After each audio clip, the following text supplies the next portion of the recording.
and 1. Thank you. And here we are. It is Thursday, January 13th, and this is Senate Government Operations.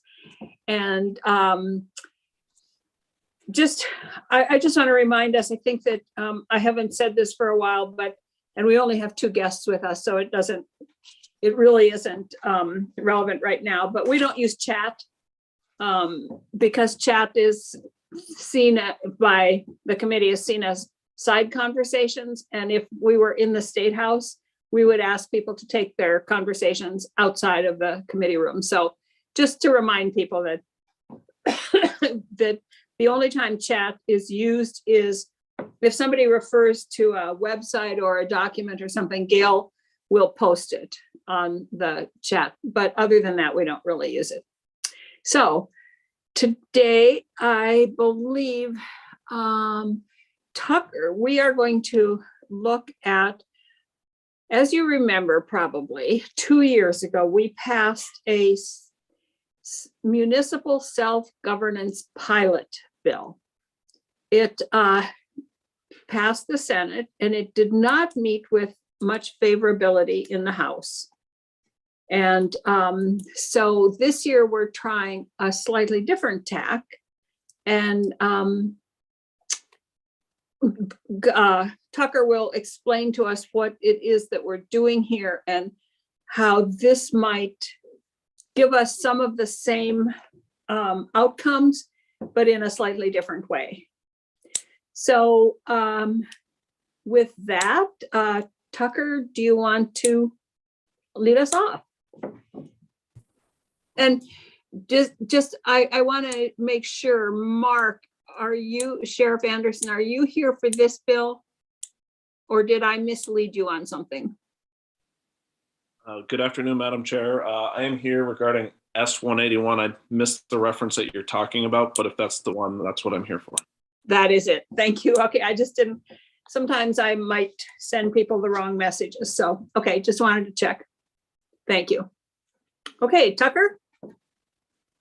Well, good afternoon, everyone. Tucker Anderson, Office of Legislative Counsel.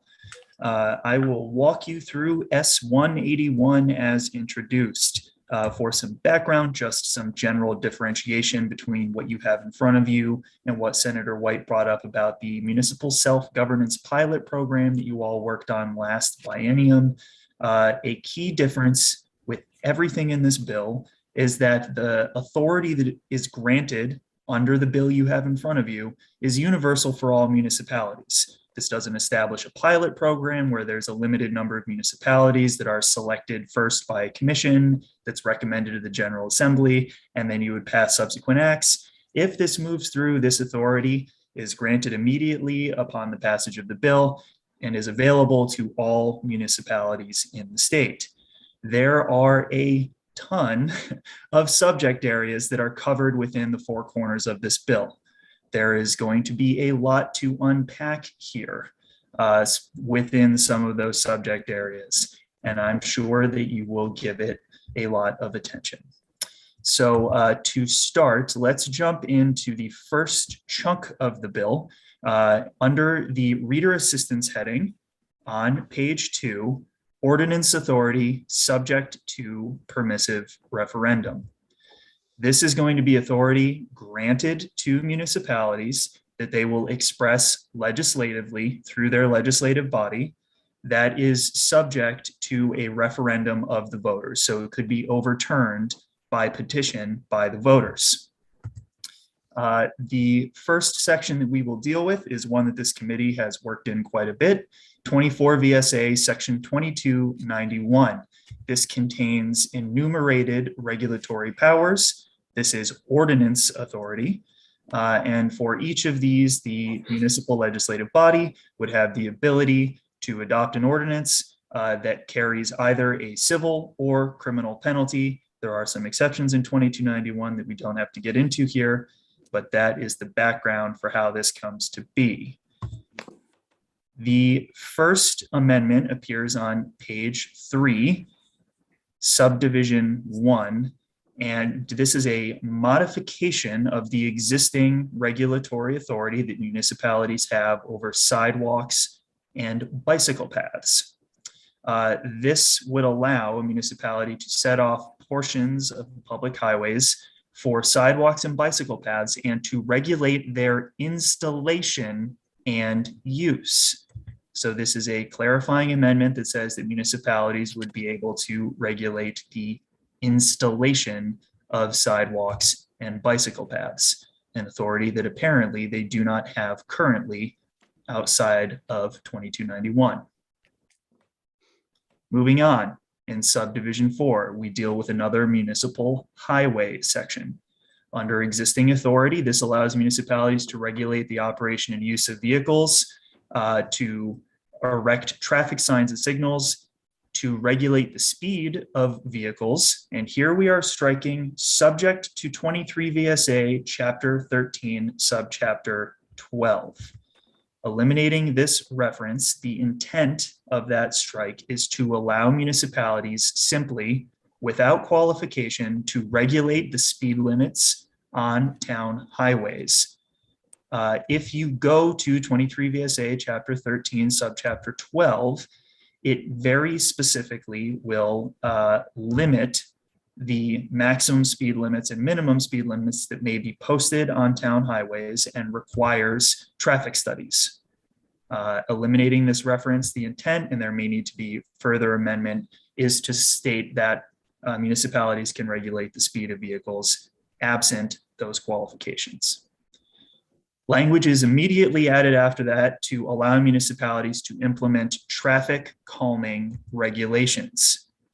Traffic calming regulations is not narrowly defined here, but if you look up some of the traffic calming measures and devices that Vermont uses, you would find things like rotaries or diagonal cross streets that redirect traffic to main thoroughfares. These are examples of some of the engineering level measures that government entities use for traffic calming broadly. Wanted to highlight that for you there. Moving on, Subdivision 6, which currently allows municipalities to regulate the location, installation, maintenance, repair, and removal of utility poles, wires and conduits, water pipes, or water mains. We add storm drains. This would allow municipalities to regulate the location, installation, and maintenance of storm drains. This is general. It is not narrowly defined. And this is an area that I will flag that you may want to hear testimony on, because there is a substantial amount of interaction with federal law when it comes to storm water runoff. So this may be more complicated than I can appreciate with a lack of background in those federal regulations. Subdivision 13 modifies existing authority that allows a municipality to compel the cleaning or repair of any premises that in the judgment of the legislative body is dangerous to public health or safety, and adds language that states that they can establish property management standards that are applicable to all premises within the municipality. Again, this language is left general. You may want to investigate what some of the property management standards could be. Under subdivision. Senator Calmer, did you have a question? Yeah, and I thank you, Madam Chair. I don't want to get too deep in the weeds, Tucker, but could that possibly mean the color of buildings or things like that? In other words, if you have a neighborhood, everybody has to have either a white or a red house or something like that. I'm just thinking. Because of the context of that subdivision, I wouldn't place it on the more zoning or residential standard side of things, like colors of houses, limitations on things like that. I would associate this more with the previous clause that deals with the cleaning or repair of premises. And I would understand this to be related more to, for example, keeping the premises around a building in a clean state.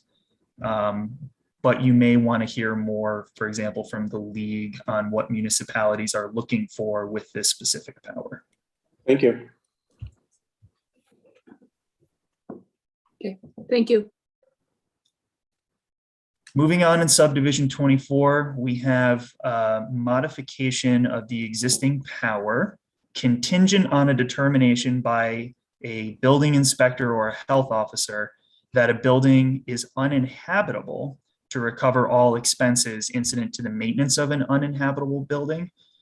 A clause is added to extend that authority to vacant or blighted buildings. So again, the existing authority, the standard is an uninhabitable building upon the determination of a building inspector, fire marshal, etc. The municipality can, repair that premises and then recover the expenses for that repair as a lien on the property. This would extend that to vacant or blighted properties. The last amendment within this section adds a new subdivision 30 to section 2291 and grants the authority to municipalities to remove abandoned or damaged and leaking boats from bodies of water, provided that the boat is located within 100 feet of a shoreline within the territorial limits of the municipality, and to seek damages against the owner of the boat for the actual cost of removing the boat from the body of water. There's quite a bit to unpack within this power, and you may want to change some of the policy decisions within this. But again, this relates to either abandoned boats or damaged and leaking boats located on any body of water, provided that it's within 100 feet of a shoreline and that the shoreline belongs within the territorial limits of the municipality. And then the way that the costs of that removal are offset is through effectively an action in court for damages against the owner of the boat. The next chunk of authority here under the reader assistance heading, municipal authority that is subject to voter approval. So difference between what we just went through and what you're going to see here. This authority, each of the authorities that is proposed under this next chunk, this is going to be presented to the voters at either an annual or special meeting, and the voters will then vote to approve this authority. In the previous section, the legislative body is just given the authority to adopt the ordinance and the voters can overturn that. Here, the voters are given the power to vote and say, yes, this is the authority that our municipality should have. First, section 2, we are adding 17 VSA, section 2645A. This will allow municipalities to vote to revert to authority that is provided by general law. This will be available to municipalities that have a charter. And to give you the high-level overview before jumping in, the proposal here is to allow a municipality that has a charter where they might be constrained by the authority, the written words in that charter, to revert from their special powers back to the general law, contingent upon the approval of the voters. So, subsection A, a municipality may propose to cede specific authority granted by charter and instead use authority that is delegated in later enacted general law, provided that the proposal is approved by the voters at any annual or special meeting warned for that purpose. Few things to pick out here for you all. They are ceding their specific authority and using later enacted general law. So, for example, a charter that says specifically, we elect a treasurer at our annual meeting. then the General Assembly, as it did, oh Lord, 7 years ago now, allows the appointment of treasurers contingent on approval of the voters. That chartered municipality could point to the later enacted appoint a treasurer law and say, we want to use that general law. It's more advantageous. And it was passed after we adopted our charter provision. And that solves not only a few issues for the municipality, but also a few constitutional issues with the municipality using authority other than what the General Assembly has specifically laid out in the charter. Because here they're using authority that the General Assembly has given every municipality at a later time. So it's really the legislature that is giving this authority, not the municipality that is creating it. Subsection B.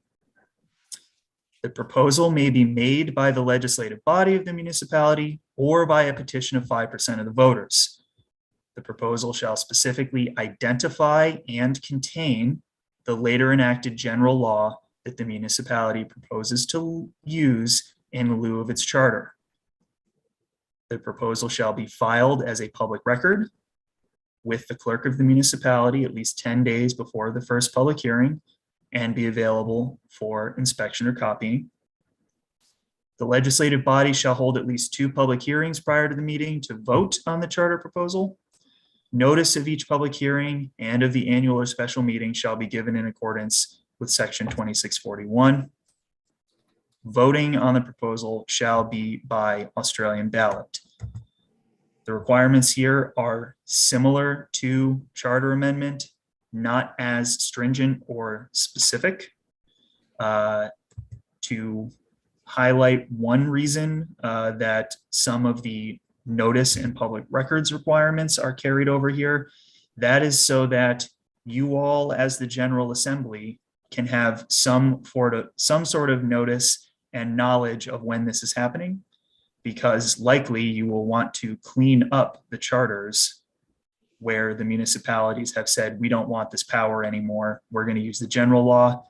You're likely going to want to eliminate the confusion of having a contradictory existing law in your codified Vermont statutes annotated. Moving on to a new subject, section 3. This would add a new 17 VSA section 2646A, which would permit the election of non-residents to town office. It states that notwithstanding section 2646, title 17, a municipality may propose to allow non-residents to be elected as town officers. The proposal must be approved by the voters at an annual or special meeting. The proposal can be brought by the legislative body or by petition of 5% of the voters and shall specifically identify the town office that may be filled by a non-resident. And again, voting is required to be conducted by Australian ballot.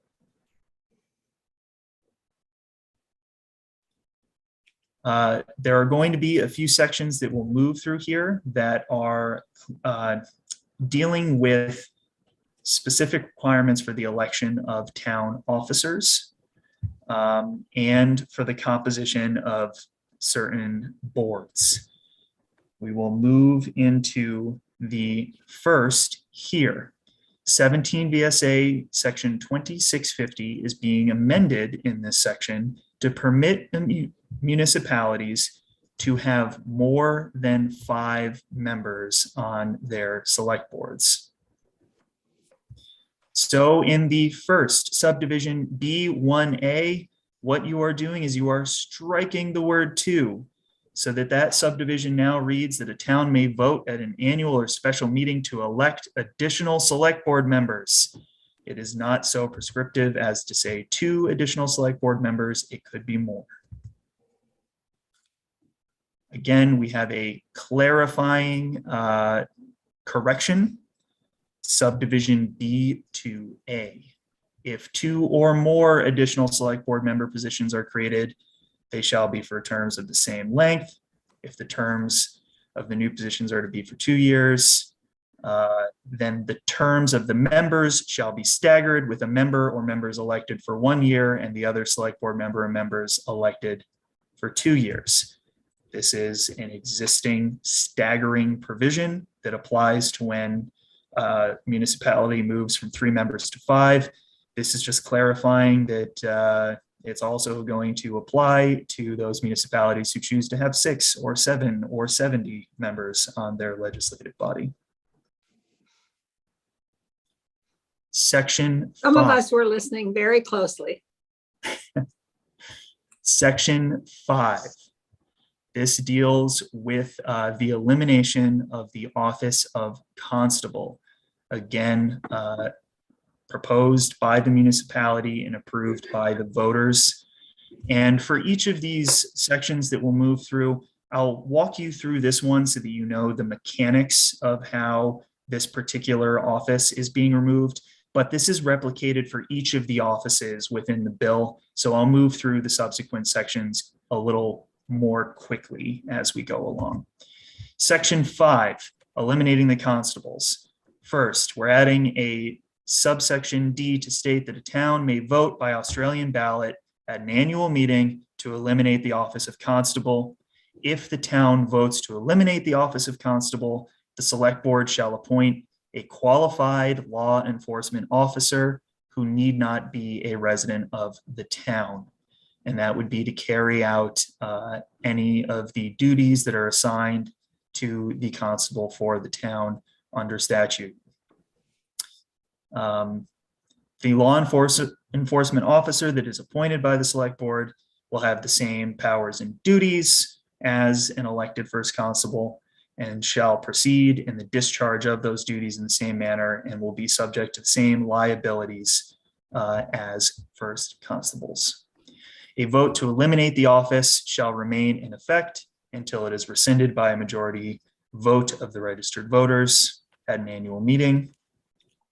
And the term of office of any constable in office on that date, or on the date a town votes to eliminate that office, shall expire on the 45th day after the vote, or on the date upon which the select board appoints a law enforcement officer under this subsection, whichever occurs first.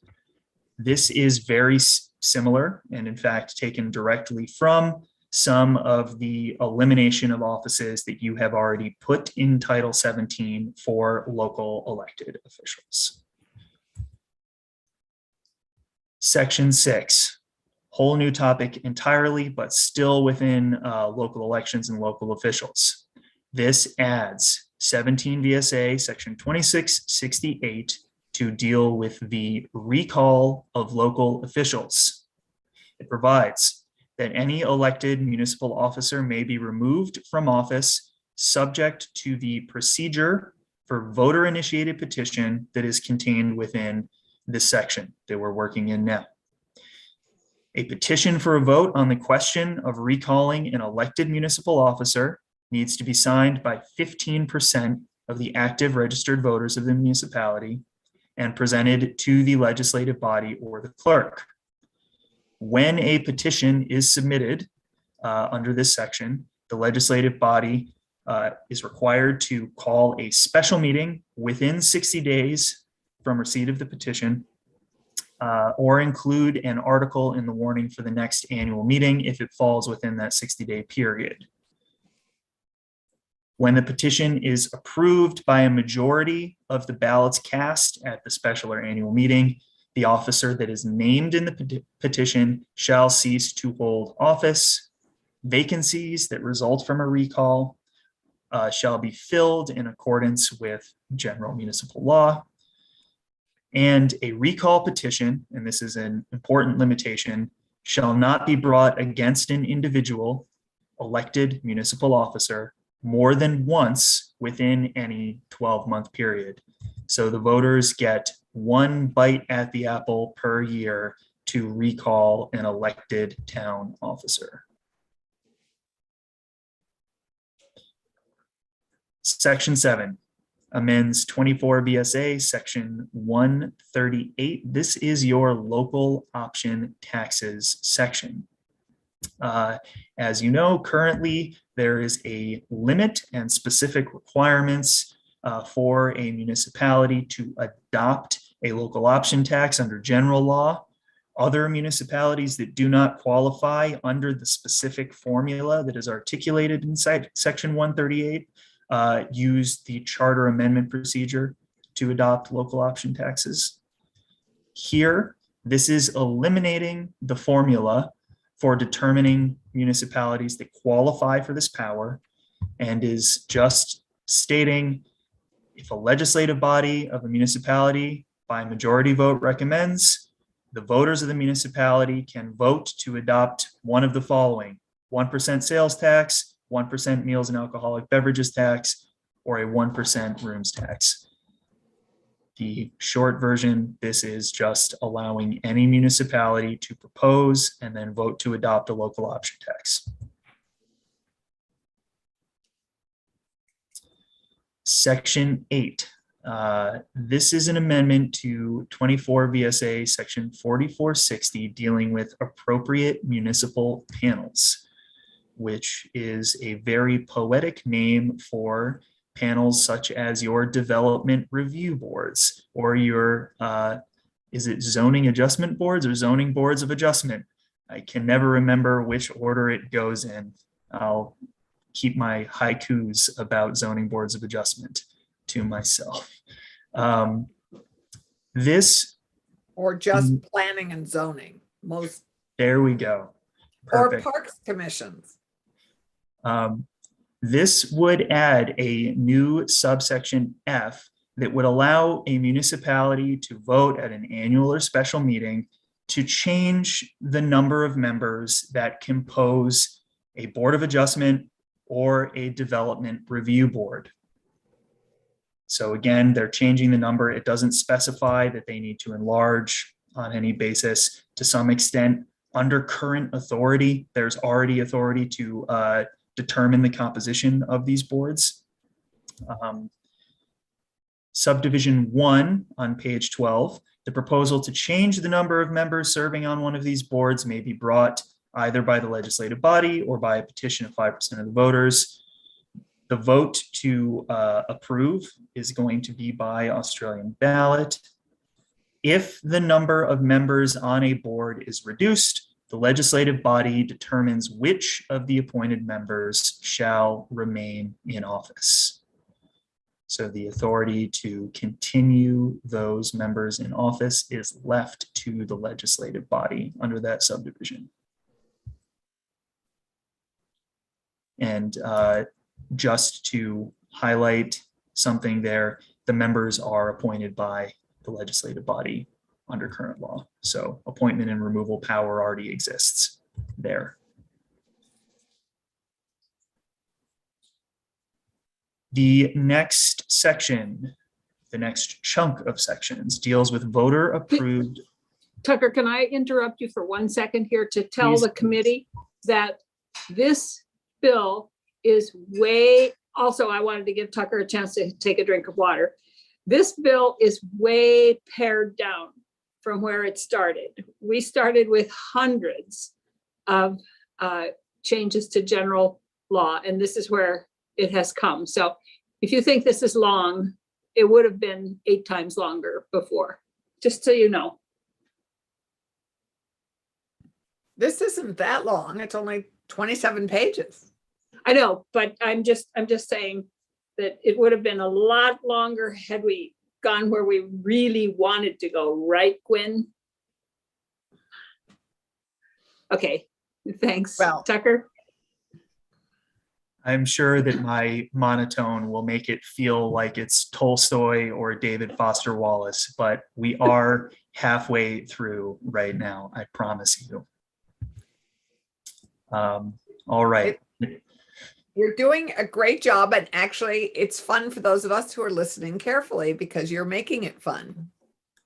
Oh, well, Yes, That's 70 unintentional. members on a select board. All right. Yeah, that could be more than members of a town. you could just build a representative annual town meeting with that many members. The next chunk of sections deals with voter-approved authority to appoint moderators, trustees of public funds, and cemetery commissioners. So this is shifting required election of these officers to the ability, based on voter approval, to appoint some of these positions. So I'll walk you through. This amends 17 VSA 2646 in Subdivision 1 to allow the moderator to be appointed. And these sections that are referenced, such as Section 2651G, will come up later in the bill.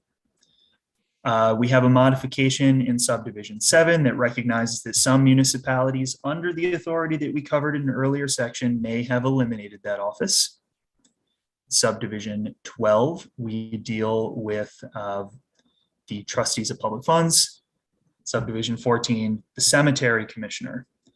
And now we get the fun of moving through each one of those individual sections that deal with the procedure for moving to appointed moderators, trustees of public funds, and cemetery commissioners. Section 10, we add 17 VSA, section 2651G, to allow moderators to be appointed. A municipality may vote at an annual meeting to authorize the legislative body to appoint a moderator. A moderator may be removed by the legislative body for just cause. Subsection B, a vote to authorize the legislative body to appoint the moderator shall remain in effect until rescinded by the voters at an annual or special meeting. In subsection C, the term of office of a moderator in office on the date a municipality votes to switch to appointment shall expire 45 calendar days after the vote, or upon the date upon which the legislative body appoints the new moderator, whichever occurs first, unless a petition for reconsideration or rescission is filed in accordance with 17 VSA section 2661. The authority to authorize the legislative body to appoint the moderator as provided in this section shall extend to all municipalities except those that have a charter that specifically provides for the election or appointment of the office of moderator.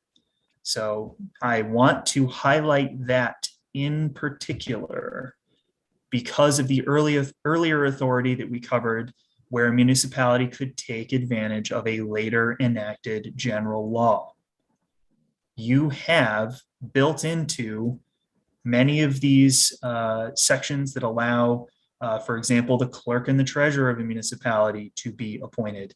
This subsection is included in all of them, and the General Assembly here is expressly saying that this authority will not apply to municipalities that have a charter that specifically provides for the election of a, in this instance, moderator. So this may be something that we need to revisit to make sure that we clarify, if this is moving forward, that access to general law authority earlier in the bill will permit municipalities to access these Title 17 appointment authorities. Same language is applied in Section 11 to trustees of public funds. There's no difference, so I'll move through. And to the newly added 17 VSA section 2651I to cemetery commissioners. If we are all still in the wagon together, I'll move on to the next chunk, which is the authority of the legislative body without voter approval.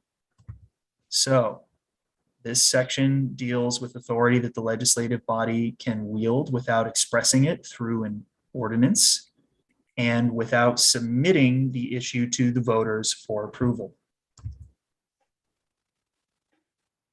23 VSA section 1007, we have specific authority dealing with local speed limits. I brought it up earlier in the bill where we struck that reference to this particular subchapter when dealing with speed limits that the municipality can post for their town highways. Here we are going right into that section and eliminating some of those limitations.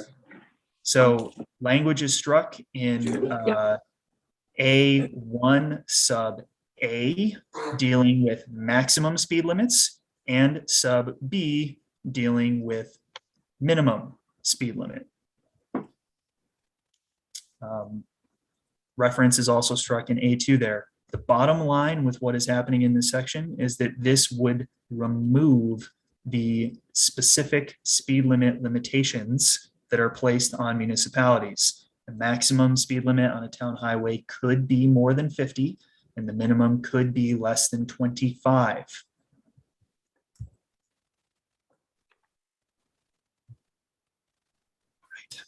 Section 14, 24 VSA, section 961 is amended to read, and you all dealt with this section last year.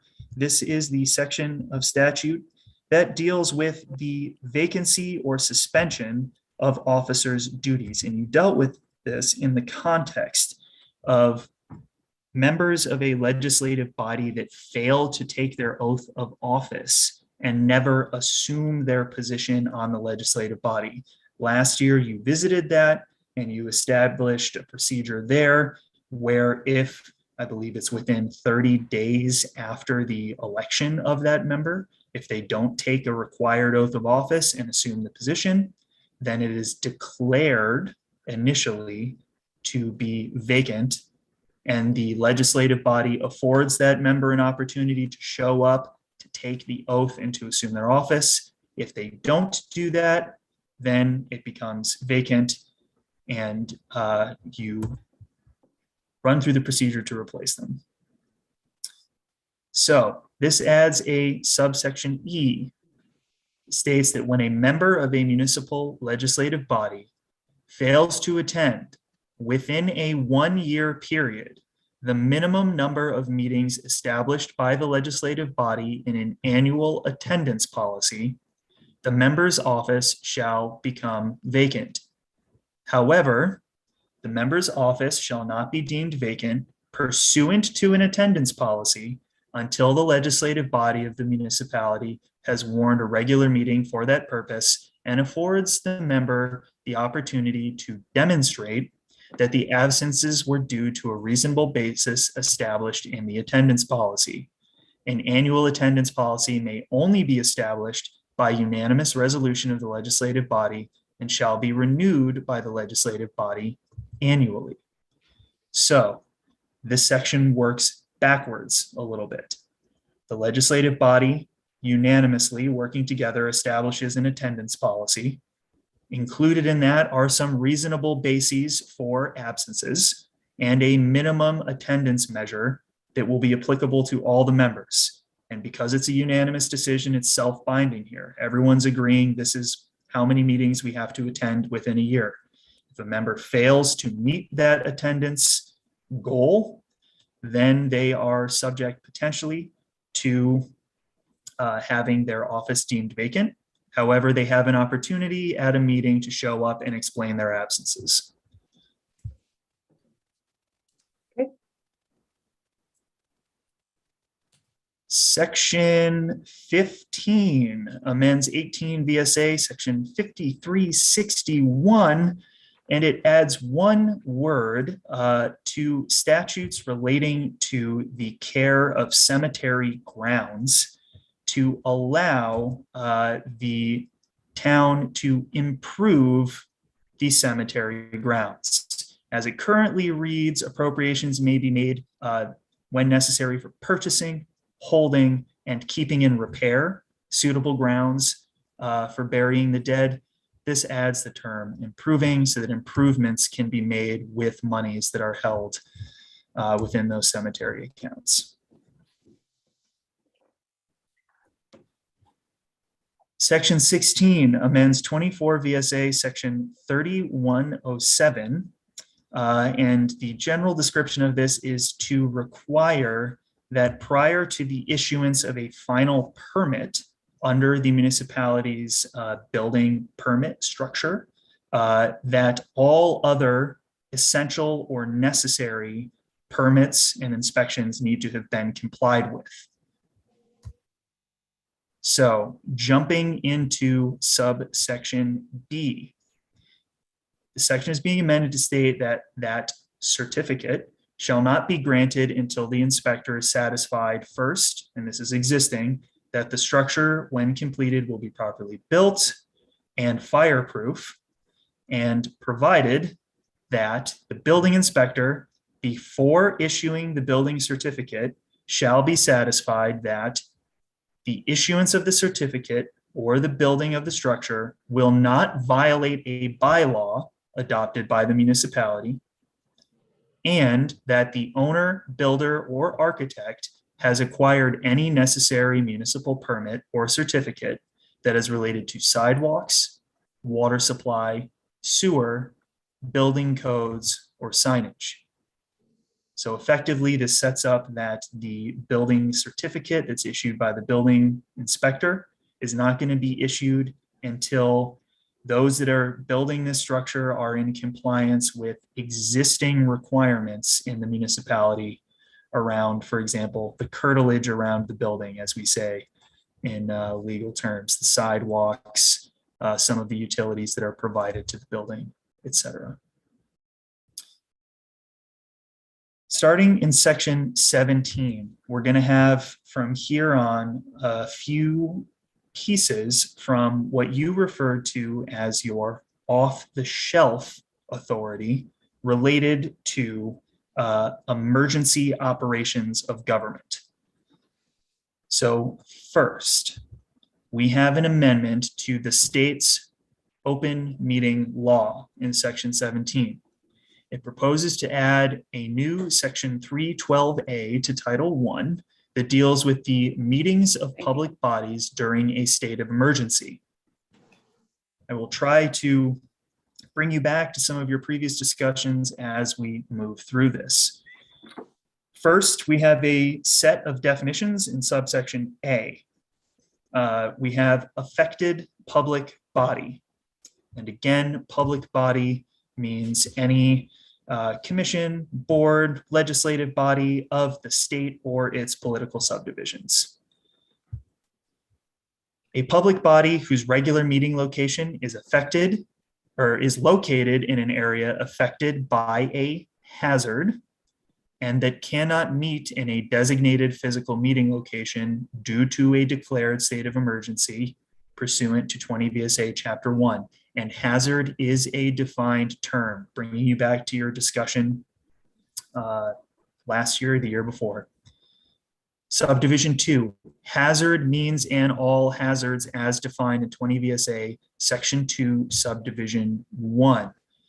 Those all hazards could be, for example, natural disasters, chemical spills, or more recently, public health hazards. Notwithstanding subdivisions 312A2D and C2 of this title during a declared state of emergency, and you just passed this temporary authority out of your committee in S222, but this would allow a quorum of a public body to meet electronically without designating a physical meeting location or requiring members of the body or the staff to be present at that location. It further allows notices and agendas to be placed in 2 electronic locations in lieu of 2 physical locations. Subsection C, as we ran through last week, it feels like ages ago in S222, when an affected public body meets electronically, they shall use technology that permits the attendance and participation of the public through electronic means, allow access to the meetings by telephone, and post information that enables the public to directly access and participate in meetings electronically and include that information in the agenda for the meeting. The legislative body of a municipality and a school board are required to record any meetings that they hold pursuant to this authority. And finally, notices shall continue to be posted in or near the municipal clerk's office. Can I just jump in? Senator Collmore. Yeah, thank you, Madam Chair. So Tucker, it may not be important, but I did notice the phrase whenever feasible is still in here with respect to the use of the telephone. Is that on purpose, or was that just sort of, because I remember we talked about that and left it out of the other bill. I think this had already been drafted when we did that. Okay, all right, thank you. Yes, this had So already been introduced when you did I'm that. not sure where we are because I only have one device with me here. So I'm not sure where we are in terms of, can you tell me, Tucker? How much time we might have left in the,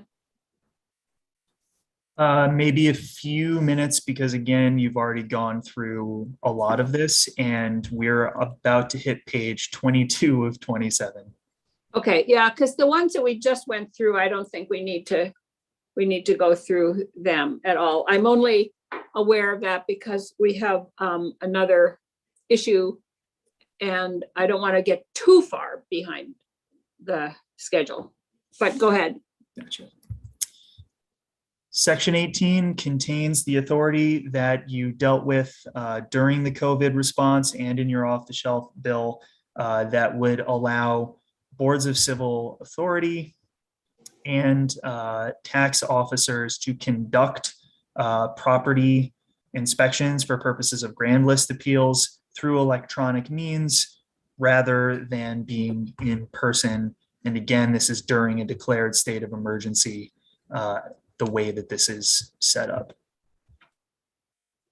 Moving all the way to page 25, section 20 contains the language that you all put together that would prohibit disconnections from water and sewer supply during a declared state of emergency, provided that it relates to the water system, and provided further that there's something about the declared state of emergency that would have a financial impact on the ratepayer and their ability to pay for the system.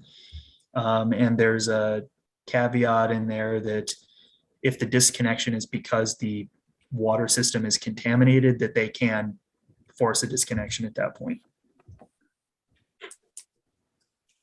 Section 21 would amend the emergency powers under 20 VSA Chapter 1 to add a new Section 47 that would allow, during a declared state of emergency, for municipalities to extend statutory deadlines that are applicable to municipal corporations and to extend or waive deadlines that are applicable to certain licenses or plans that are issued by the municipal corporation. And there's a default extension under here, a 90-day extension of any existing permit for the duration of the state of emergency and up to 90 days after the declared state of emergency ends. We are almost at the end of the bill. Section 22 contains one repeal. It repeals the statute that requires segregated accounts for town highway funds and the general funds of the municipality. It would allow for some commingling there. The effective date of this bill is proposed. It's July 1st, 2022. And those are all of the words on the page. Thank you.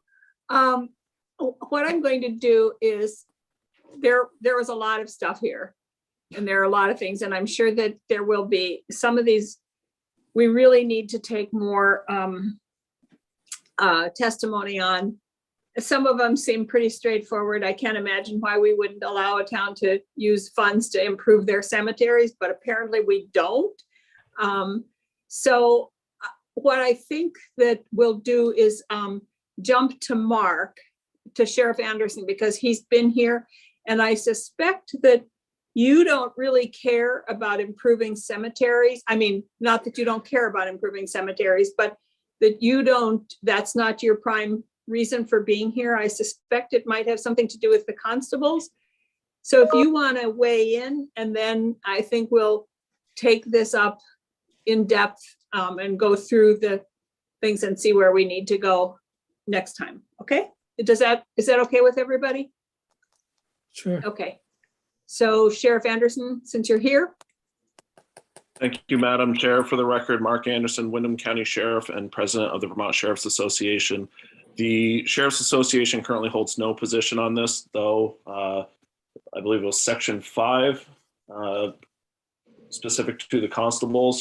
There is at least an initial concern raised by the sheriffs, which has to do with the construct of this language. I don't think that we necessarily will oppose it. We just want to ensure it doesn't force a town away from the ability to contract with the sheriff. And we're also concerned simply just about some of the professional regulation when it comes to constables versus police officer. There's constructs under Title 24 for police officers, police chiefs, things of that nature. So just flagging it as a potential area that the Sheriff's Association may want to weigh in on. We just don't have a position right now. oh, okay, thanks. So committee, how do you want to go forward with this? I'm thinking that it might make sense to take different sections of it at a time. And I would suspect that, oh, I just lost my earring. Okay. Sorry. That the ones that just came off that came out of the preparedness bill that we did, and the ones that we just passed around the ability to meet without a physical location during an emergency. I don't know that we need to take much testimony on those, do we? Since we've already passed them at least twice. No, No. I don't think we need to do much on that. And they're all contingent on a state of emergency, correct? Yes. Okay, Yes, so what I would suggest then is that the other sections there are some things in there that we should just start addressing. Individual allowance by individual, like the bike paths is different than the speed on town roads, and then the traffic calming, and just start dealing with them one at a time and see who we want to hear from. And just instead of trying to take the whole bill at once. Does that make any sense to anybody? And just do like we do with bills often, and just make our little check mark. That one is fine. We all agree with that. This one needs Sure. more testimony. Sure. Okay. All right. So. But that means, that does mean going through the bill again, in a sense. Maybe not the whole bill, but if we're well, gonna it check does. things, It means, we'll go through the bill again. yeah, More quickly. it means us taking the bill then and looking at it and starting it and saying, what are the issues with this one, and where do we Right. need to go with this one, and who does anybody need to testify? And we'll make sure that we get the league in here, and maybe somebody from the Agency of Transportation, since a number of these deal with transportation issues. Health officer, maybe. Planning commission. Whoever we think is reasonable to have come and talk to us. okay. Sounds good. Okay. And Seems I'm like- happy to keep Is the there, conversation. yeah, is there, it seems like we should talk to select boards. Yeah, we can talk to as many I select don't know if boards as there- want to come, but in general, the league represents the select board. So, Okay, no, that's Um, fine. I could live with that. That's fine. I mean, but if a particular select board wants to come in and testify on any of this, surely we would allow them to. Because we're giving them a whole different line of power, which is fine. I'm not opposed to it. I'm just saying select boards are going to be affected by this in a pretty big way. Well, they don't have to be. I mean, Well, that's true. they don't have to do any of these. They don't have to make any bike paths, or they don't have to change the speed limit on any roads if they don't want to. we're just giving them the authority to do it. Sure. Well, I agree with what you said about the league. They're always, I always settle for the league. That'd be fine. Gwen? Everyone, Gwen Zaka of the Vermont League of Cities and Towns. I would just recommend, there are provisions in here that having the Agency of Transportation obviously makes sense. Also, there's provisions that deal with sort of like zoning, planning sort of thing. So I think the Vermont Planners Association might be have some planners in here to talk about those sections as well. We have, a lot of these asks are not officially sponsored by certain municipalities, but these are essentially lists that we've been given from our members to sort of seek statutory changes to. So we might have individuals, like for example, that leaky boat provision, that's from Colchester. That was when they were dealing with boats that were abandoned and off their shores and took much too long to get pulled out of the water. We would be happy to recommend names if there's any interest in having specific provisions addressed. Definitely. And I think that we probably will need to hear from somebody from A&R around the storm drains. Okay. Anything else right now that we should address? So I just want to thank Gwen and Karen and Tucker for going through the statutes and coming up with these. And believe me, there were tons more, but decided that some of them were way too controversial, and that just beginning step by step, maybe to give towns a little more authority, so that they can make some improvements in their cemeteries. It always stuns me what we don't allow them to do. But anyway. I think that's a lovely example of them. So Gail, do we have other people here waiting for 175? No, Madam Chair, not yet. Oh, okay. So we still have some time. So it's 2:30. Yeah. The next crowd were scheduled at 2:30, I think. Yeah. Actually, So it's just Tucker with a read through at 2:30. Yeah, it's just Tucker. There's no just. Sorry, Tucker. We didn't actually have people scheduled to come in and testify. Not to 175. Oh. That's great. And we don't have a break scheduled either. I might just point out it would be great to schedule a break. Actually, that was very deliberative on my part today, because I didn't want to give you a break. No. Oh, you are such a tough taskmaster. I know. No, that's not true. All right. So what I would suggest then is that instead of trying to jump into this a little bit and then stopping, that we put this off and do it sometime, probably not next week, because I think I've been trying to work on next week's schedule, and but definitely the next week, and go through it, and that'll give time for us to know who wants to come and testify on different issues and to line up people. So if anybody thinks of people to line up, Madam Chair. let me know. Yes. Sorry to interrupt. And I have some notes that I've been taking. So if it's okay, can I forward them to Tucker to sort of have in the interim before the Yes. next time we Oh, watch it? sure. Okay. Yeah, thanks. Okay. Actually, Senator Colmore, wasn't the blighted buildings, wasn't that a big deal in Rutland a few years ago? Springfield. Maybe we should hear from Yeah. the mayor of, Yeah, Big it issue in was. Springfield. Yeah, and Rutland. I know that Rutland had huge problems with it. Springfield ended up enacting its own ordinance, I believe, didn't it, Gwen, on this?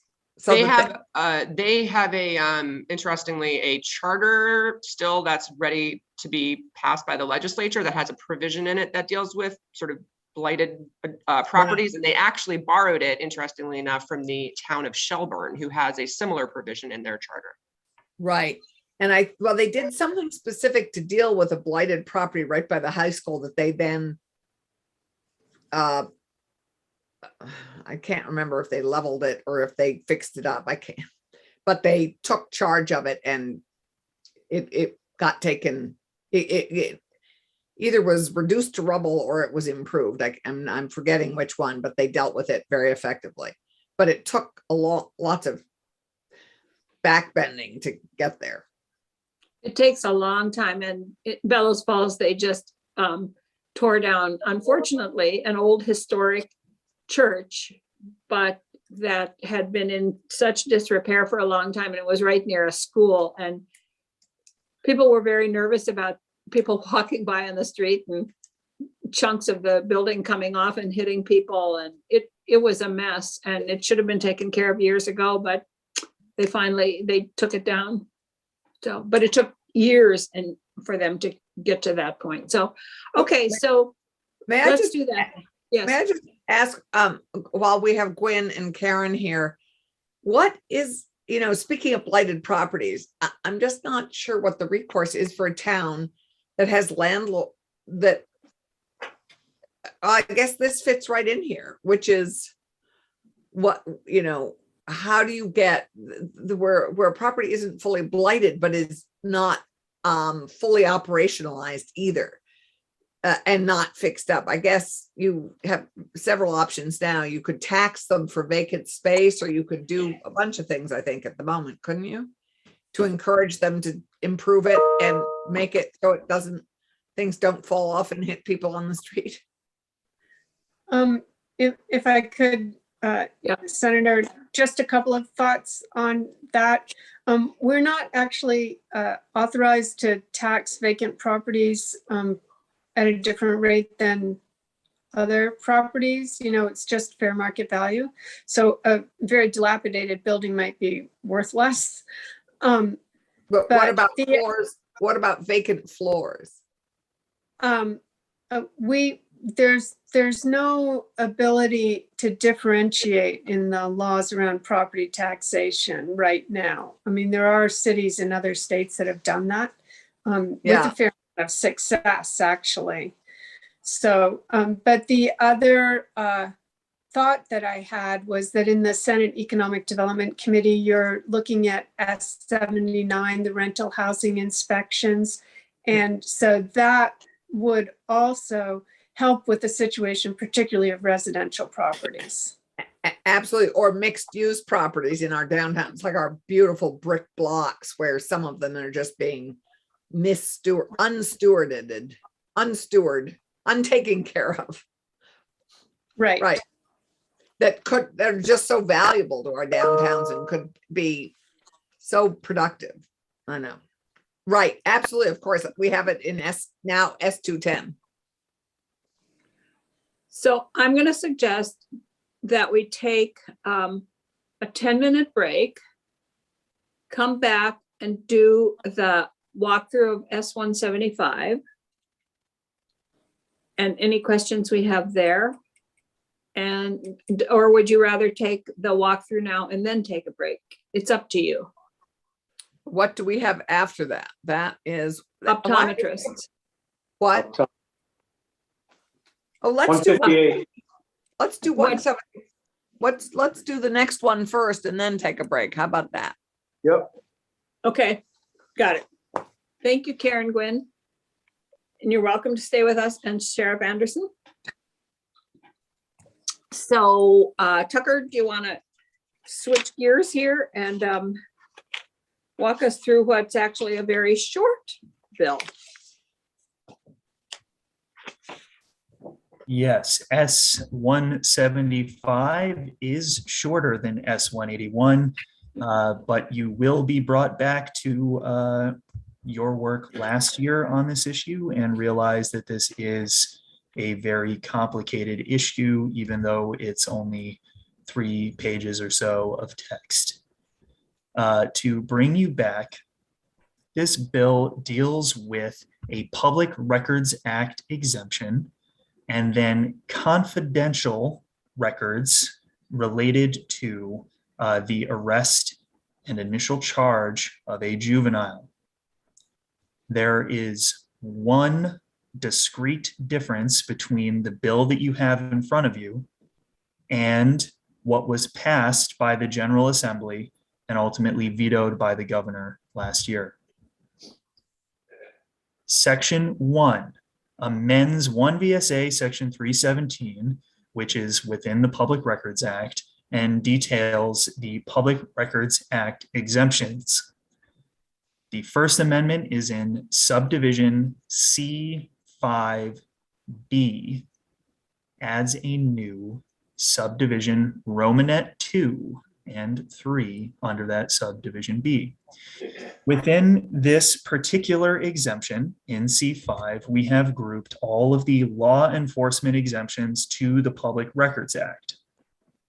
It's a series of both mandatory confidentiality provisions and discretionary exemptions. And I'll touch upon a few things to bring you back to what we discussed last year about how the Public Records Act operates within this context and what you should be aware of as you tee up your discussions about this bill. Subdivision 2, we have an exception to an exception. So start from the beginning. Under current law, records reflecting the initial arrest of a person, including any ticket or complaint issued for a traffic violation, and records reflecting the charge of a person shall be public. So within the context of the universe of law enforcement exemptions, where there may be specific confidentiality, either a duty or a discretionary exemption, under current law, records reflecting the initial arrest of a person and their charge are public. You are adding a new exception here in Romanet 2.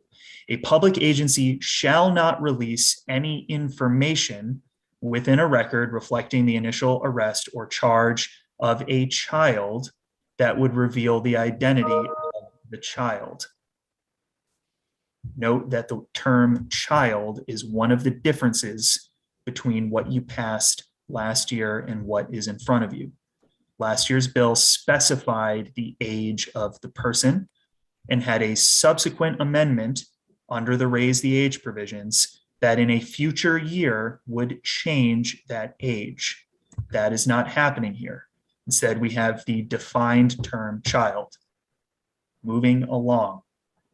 However, Madam Chair, may I ask a question? So that definition in and of itself is subject to redefinition by the judiciary's work, correct? yes. Yeah, I think Tucker is getting there with the next section. Oh, okay. I just want to make sure that what we're doing is just basically riding the wave with whatever judicial reform we're making in judiciary. Yes, we will be riding the wave. Okay. However, a public agency may disclose identifying information relating to the initial arrest of a child in order to protect the health and safety of any person.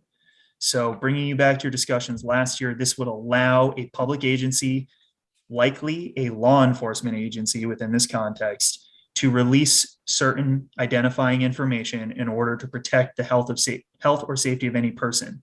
And that could include the child in this case. And the examples that were brought up last year is when there's an initial arrest and then the person flees or escapes and is a potential threat to themselves or others, then the law enforcement agency could release the name and some identifying information. But otherwise, identifying information is exempt. And to bring you back to your discussions last year, that is a moving target when we talk about exemptions, because it depends on what the request is. If the request names a person then the response is going to require the withholding of an entire record, because just by responding to the request that includes the name, you are confirming the identity of the child. Otherwise, this may just be the redaction, for example, of name or identifying characteristics from a record. Subdivision Romanet 3, for purposes of that previous subdivision, child shall mean an individual who meets the definition of child pursuant to 33 VSA section 5102 sub 2C and is in age enumerated in 33 VSA section 5103 sub C2A. Lot of statutory citation references there that I just threw at you. But to borrow Senator Clarkson's elegant term, this is riding the wave or hitching your boat in this context to the raise the age work, specifically within the Title 33 provisions that relate to family court adjudication of some of these acts by the child. So they need to meet the definition of child under Title 33 in those family court statutes, and they need to be one of the ages that is enumerated for various purposes within that context. Senator White, correct me if I'm wrong, currently 19, will be raised potentially in the future. The benefit to using this particular formula within this bill is that this will not be operating separately from the work that the legislature is doing within those family court statutes. So this is just going to mirror whatever is happening with that separate body of work Right. around the jurisdiction of the family court. Allison, do you have a question? Or, oh no, that's not your hand. Something behind you. Okay, I need new glasses. Okay, Tucker. To wrap that section up, this is essentially saying that for the purposes of the public agencies, not all of state government, but the public agencies that are governed by the Public Records Act, that information related to a child is going to be exempt. The identifying information is going to be exempt specifically. Section 2, this is a bit of housekeeping, but under the Public Records Act, and this was done in 2019, anytime a new exemption is added, it is subject to a 5-year review period, unless you say, no, this is important enough, or this is a policy decision we're making that we don't want to revisit in 5 years. So we're going to say, keep it off the Ledge Council list. And for those out there who are listening to this monotone voice right now and want to access that list, Legislative Council updates it annually. We have a list of the public records exemptions that are subject to the 5-year review period that gets posted every year. Section 3 amends 33 VSA section 5117, and this deals with court records related to juvenile judicial proceedings. And you will recall this language has not changed from the previous iteration of this bill. When a person is subject to the jurisdiction of the court shall become the sole records custodian for purposes of responding to any request for court or law enforcement records concerning the person. A public agency shall direct any request for these records to the court for response. We use the term person here because Title 33 defines who is subject to the jurisdiction of the court as, quote, person under jurisdiction of the court. So we don't use child, we just use person. Subdivision 3, when a person is subject to the jurisdiction of the criminal division of the Superior Court, the criminal division of the Superior Court shall become the sole records custodian for purposes of responding to the request, and a public agency shall direct any request for these records to the courts for response. So to bring you back and put this into the simplest terms possible, The public agency is not going to release identifying information when there is an arrest or a charge made by the state's attorney. They will release the record, but there will be redactions for any identifying information. When there is a request for the record, they are going to say specifically, you should go to, or you must go to the courts if you are seeking that information. If it is a case that is being adjudicated in family court, those records under current law and in the future are confidential and access is not granted to them.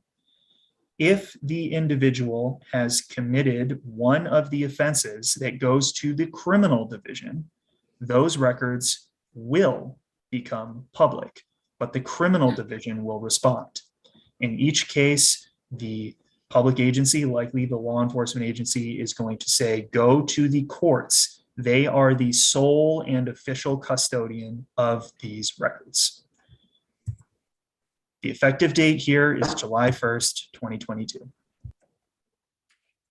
So if I can just throw this out before we get any farther, I did meet with the administration because as you remember, this was vetoed last year. And it was vetoed primarily around concern about the raise the age, that we weren't in a position to actually do that yet, partially because of the pandemic, that we just haven't been able to, the courts and DCF have not been able to put enough effort into creating a system for the services for those people who are under the raise the age. So that was the main concern of the administration in vetoing the bill. Judiciary is working on that, as Tucker said, and there will probably be a bill on the floor early next week that will put a pause on raise the age for a year, so that the courts and DCF and everybody have a chance to catch up, because it is very labor intensive when we're talking about 19 and 20-year-olds to provide the services. So when I met with the administration, they had a couple, I'll share what they said with me, and I did invite them to come today if they wanted to come. And we will they got an invitation, and we will make sure that they are kept aware of where we are. So DPS has, since this happened, DPS has adopted its internal rule is not to release the information. So they are kind of in conformance with what we wanted. But we know that because there isn't a specific exemption, that if there was a FOIA request, they probably would have to comply because their internal policies don't trump the FOIA requests. We also know that there are 200 or 80, about 80 other agencies out there that make arrests that could have their own policies. So this would also cover them, like sheriffs and local police departments. So that was, we talked about that. Right now, and the reason the custodian issue is in there, because right now there's no custodian of those records designated, and it felt really important to make sure that the courts are the custodian of the records. So once it goes to court, the public agency that made the arrest still can't release the information, because now the court is the custodian of that record.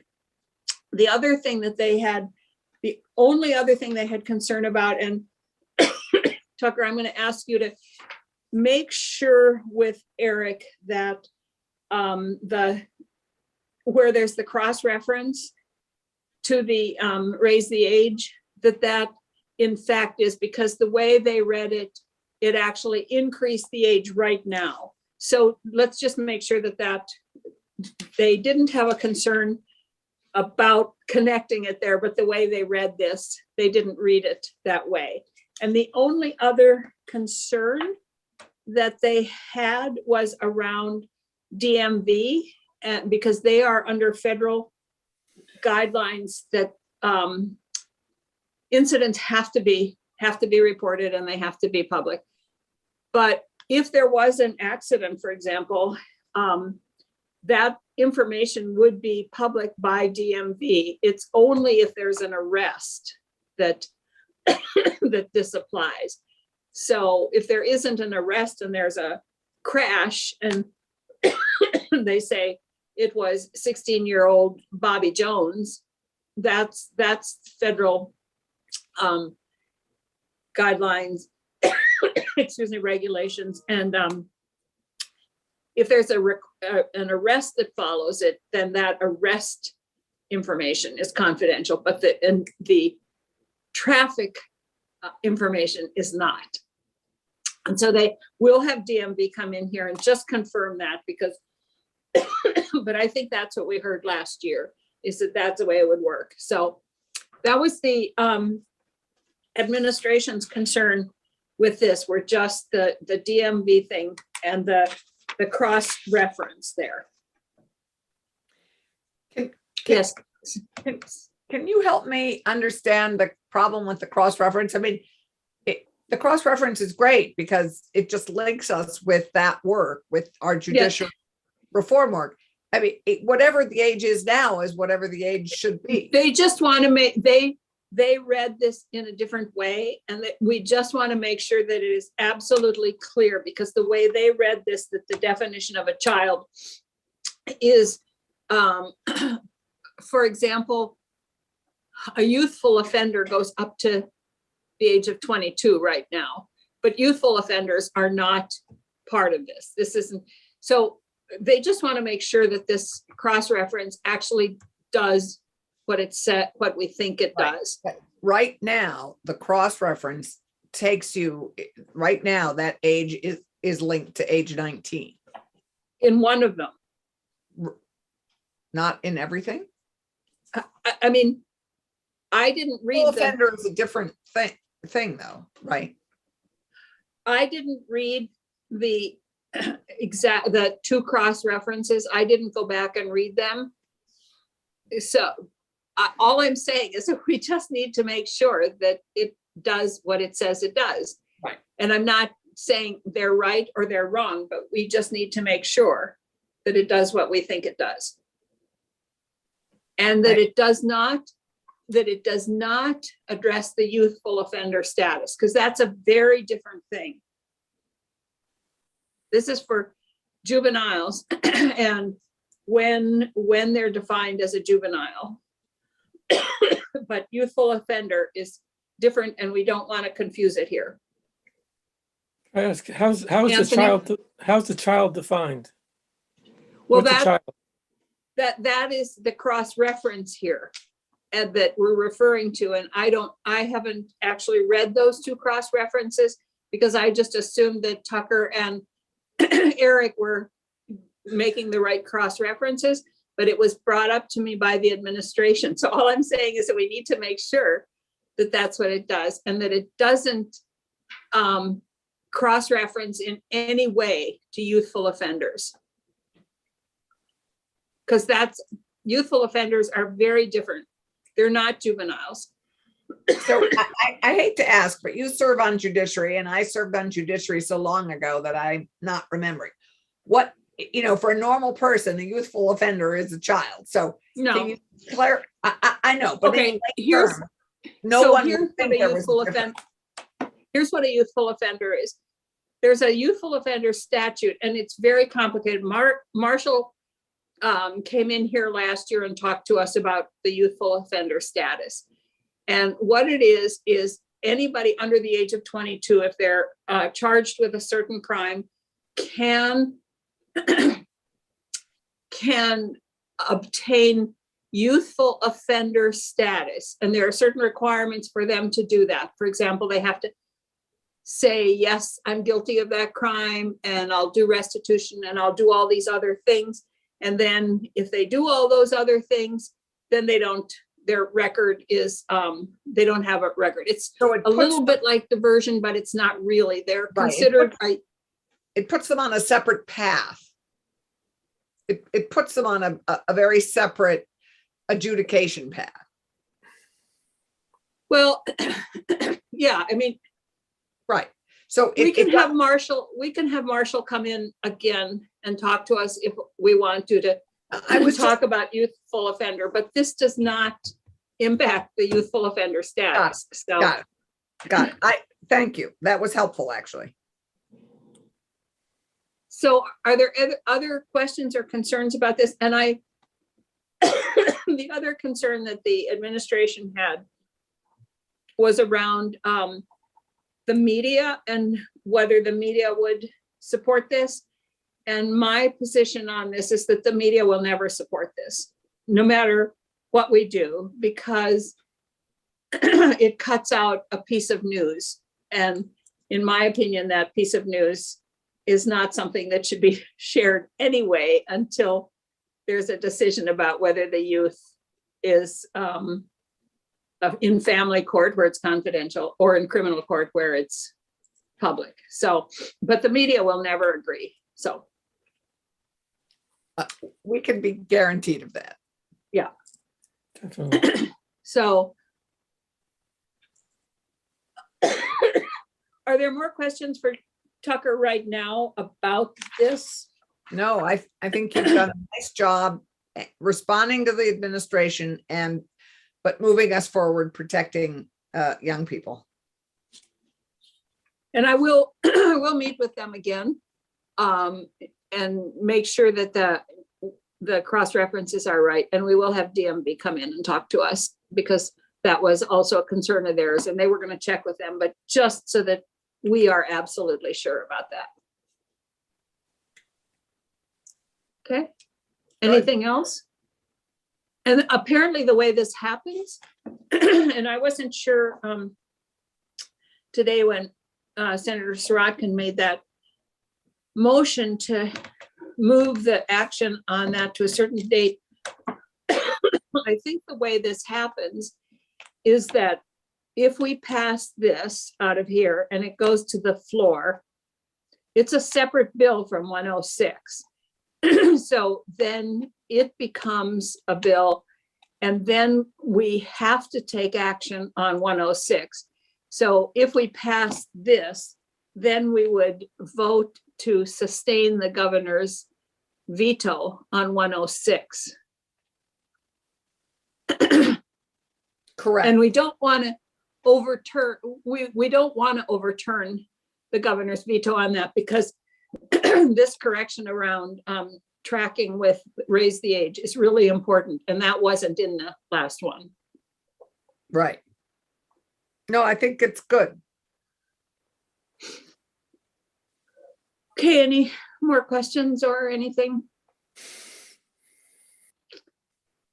So we'll set this up and have the media, we'll notify them and we'll notify DMV and have somebody come in and talk to us about that. Great. And Is there anybody else that we need to hear from here? Do you want to hear from Marshall Paul again about the definition of what is a youthful offender? Yeah. No, you reminded me that once they plead guilty and that puts them on a very different adjudication path, if I'm using the right terms. But it's it's a pretty different complicated road they choose to take. And so this is dealing with one road and right. On the other hand, they would be, this deals with before they even make a choice of how they choose to plead. I mean, this is at the arrest. So this is before they even make a choice. But youthful offender goes up to the age of 22. This will the raise the age will probably never go all the way up to the age of 22 Right. as the definition of a juvenile. I don't remember the progression. I think it goes up to your 21st birthday. That's at the moment until science tells us that male brains really aren't fully developed until they're 25. And then we should deal with that. Although I will keep my snarky comment to myself.